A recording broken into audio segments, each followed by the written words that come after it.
गोदी मीडिया चैनलों में से टाइम्स नाउ नवभारत की स्टार एंकर नाविका कुमार ने ऐसी हिम्मत दिखाई है कि लोग उनकी जमकर तारीफ कर रहे हैं। एक इंटरव्यू में वित्त मंत्री निर्मला सीतारमण को पूरी तरह से एक्सपोज कर दिया।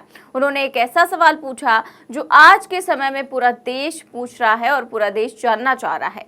इस सवाल के साथ विपक्ष के नेता प्रेस कॉन्फ्रेंस में वॉशिंग मशीन लेकर जा रहे हैं। तो वही सवाल नाविका कुमार ने पूछा और वित्त मंत्री निर्मला सीतारमण ने जिस बेशर्मी से जवाब दिया वो देखने लायक है। तो क्या सवाल किया गया और क्या जवाब दिया गया, एक एक कर आपको बताती हूँ। सबसे पहले नाविका कुमार ने सवाल किया कि दो मुख्यमंत्री सलाखों के पीछे हैं, विपक्ष के लिए ईडी का सामना करना मुश्किल हो रहा है, लेकिन जिस रफ्तार से भ्रष्टाचार के आरोपी नेता बीजेपी में आ रहे हैं उसे देखकर लगता है कि BJP reserve political bank of India बन गया है। आपको चुनाव लड़ने के लिए दूसरी पार्टी के नेताओं की जरूरत पड़ रही है।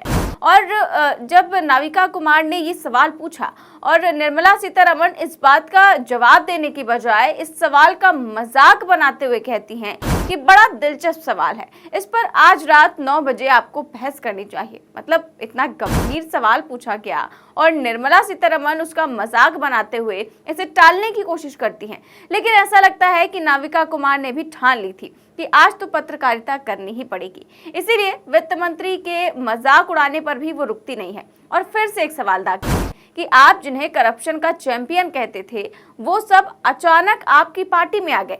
कारगिल युद्ध के आरोपी अशोक चौहान आपकी पार्टी में आ गए, अजीत पवार चक्की पीसिंग, 70,000 करोड़ का घोटाला, इस तरह की बातें की जाती थी और अब भी वो बीजेपी में आ गए।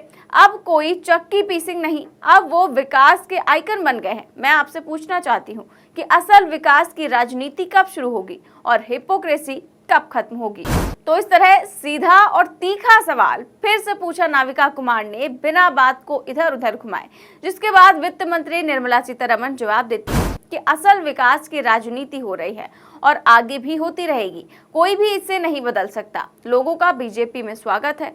अगर राजनीति करने वाले लोग ये देखते हैं कि बीजेपी असल मुद्दों पर काम कर रही है और वो पार्टी में आना चाहते हैं तो उनका स्वागत है। लेकिन पार्टी का वैल्यू सिस्टम इस तरह काम करता है जैसे करता आया है, किसी भी तरह सिद्धांतों से समझौता नहीं किया जाता। तो एक तरफ तो भ्रष्टाचारियों को अपनी पार्टी में शामिल करने की बात कर रही हैं और दूसरी तरफ ये भी कह रही है कि सिद्धांतों से समझौता नहीं किया जाता। गजब की बात हो गई। इस पर फिर से नाविका कुमार ने सवाल पूछा कि क्या भ्रष्टाचार के आरोपी नेताओं का रेड कारपेट बिछाकर वेलकम होता रहेगा। तो वित्त मंत्री कहती हैं कि हाँ, होता रहेगा। पार्टी में सबका स्वागत है, पार्टी का दरवाजा सबके लिए ओपन है। इसके बाद नाविका कुमार कहती हैं कि क्या वाकई ऐसे भ्रष्टाचारियों का वेलकम होता रहेगा। शायद उनके कानों को यकीन नहीं हुआ कि मोदी सरकार की एक मंत्री ऐसा बयान भी दे सकती है। और निर्मला मैडम फिर दोहराती हैं कि हाँ, पार्टी में सबका वेलकम होता रहेगा। शायद इसे ही कहते हैं बेशर्मी की हद पार, और वही कर दिया है वित्त मंत्री निर्मला सीतारमण ने। अब आप सोचिए कि प्रधानमंत्री बड़ी बड़ी बातें करते हैं, रैलियों में कहते हैं भ्रष्टाचार को लेकर कि जो है हर भ्रष्टाचारी का हिसाब होगा, हर घोटालेबाज का हिसाब होगा, हम किसी को नहीं छोड़ेंगे। लेकिन उन्हीं की मंत्री ऐसा बयान देती हैं एक न्यूज चैनल के मंच पर, जैसे उनकी पार्टी का कोई सिद्धांत, कोई जवाबदेही है ही नहीं। इसी को लेकर जो है लोग सवाल खड़े कर रहे हैं कि निर्मला सीतारमण आखिर इस तरह का बयान कैसे दे सकती हैं और आखिर नाविका कुमार को क्या हो गया कि उन्होंने इस तरह का सवाल पूछ लिया। वैसे क्या इसे देखने के बाद भी बीजेपी के नेताओं को भ्रष्टाचार के नाम पर वोट मांगने का अधिकार है? और इस बार जो काम नाविका कुमार ने किया है उसकी खूब जमकर तारीफ हो रही है। और सबसे बड़ी बात यह है कि जब नाविका कुमार ने ये सवाल पूछा तो वहां बैठे जितने भी पत्रकार थे वो तालियां बजा रहे थे। अगर हर इंटरव्यू में इसी तरह के सवाल पूछे जाएं तो देश की राजनीति असल मुद्दों पर केंद्रित हो सकती है, फिर किसी भी नेता की इस तरह की हिम्मत नहीं होगी। वैसे निर्मला मैडम अक्सर अपने बयानों को लेकर चर्चा में रहती हैं। अभी 2 दिन पहले ही वो अपने ताज़ा बयान को लेकर खूब चर्चा में आ गई थी, जब उन्होंने एक इंटरव्यू के दौरान कहा था कि उनके पास लोकसभा चुनाव लड़ने जितना पैसा ही नहीं है और इस वजह से उन्होंने बीजेपी का ऑफर ठुकरा दिया। मतलब गजब बात है, लोगों का इस पर भरोसा करना बेहद ही मुश्किल है और इसीलिए उनका इस बयान को लेकर वो काफ़ी ट्रोल भी हुई थी।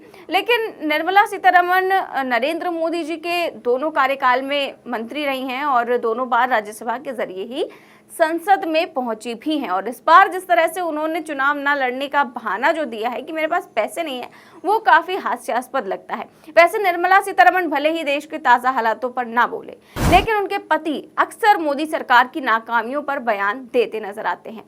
केंद्रीय वित्त मंत्री निर्मला सीतारमण के पति और अर्थशास्त्री परकला प्रभाकर ने अभी 3 दिन पहले ही चुनावी बॉन्ड मामले पर एक बड़ी टिप्पणी की थी। उन्होंने दावा किया था कि ये सिर्फ देश का सबसे बड़ा घोटाला नहीं, बल्कि दुनिया का सबसे बड़ा स्कैम है। जी हाँ, इलेक्टोरल बॉन्ड, जिसको लेकर खूब थूथू हुई मोदी सरकार की, जिसको लेकर सुप्रीम कोर्ट ने फैसला सुनाया और उसके बाद जो है निर्मला सीतारमण के पति का इस तरह का बयान सामने आया। एक न्यूज चैनल से बातचीत के दौरान वो बोले कि मुझे लगता है कि चुनावी बॉन्ड का मुद्दा बहुत अहम मुद्दा बनेगा।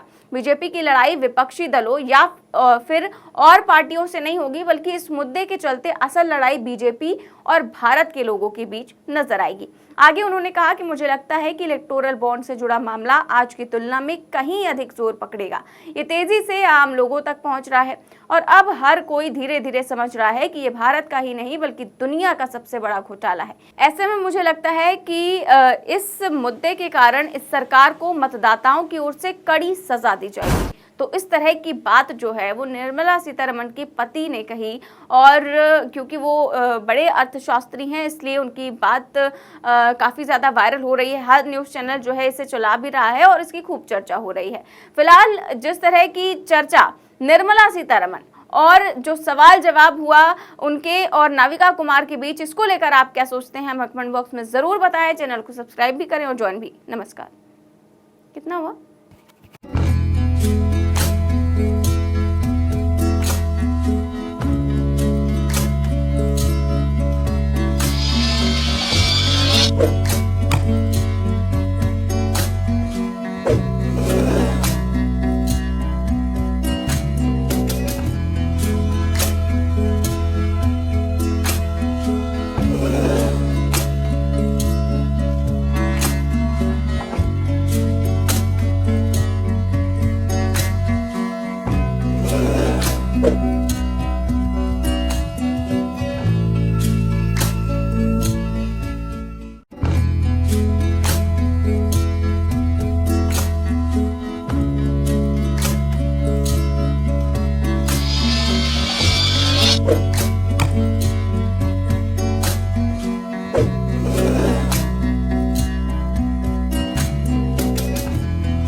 you